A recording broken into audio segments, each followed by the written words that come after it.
qu'il est né au moment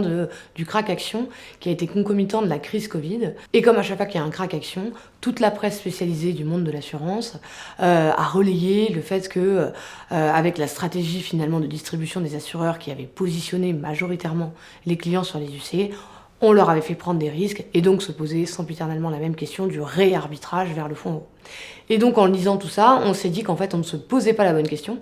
et que la question n'était pas de savoir s'il fallait faire des allers-retours permanents entre les UC et le fonds euro selon la situation des marchés, mais de savoir comment rendre l'arbitrage sur les UC pérenne et sécurisant pour les clients. Et c'est donc dans ce contexte qu'on a formé un premier groupe de travail qui a servi un peu de POC à ce que deviendra le Lab UC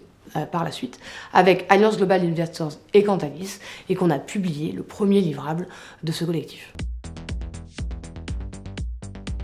Aujourd'hui, le Lab UC, c'est un collectif de 8 acteurs. Seabird, tout d'abord, puis Cantalis, fintech spécialisé sur le marché de la gestion d'actifs, Vermeg et Neoxam, éditeurs de logiciels spécialisés sur le même marché, Aramis, spécialiste des nouvelles technologies appliquées au secteur financier, Isness, plateforme de distribution de fonds spécialisée sur la blockchain, Amundi Technologies, filiale d'Amundi, et Mfex, filiale du groupe Euroclear.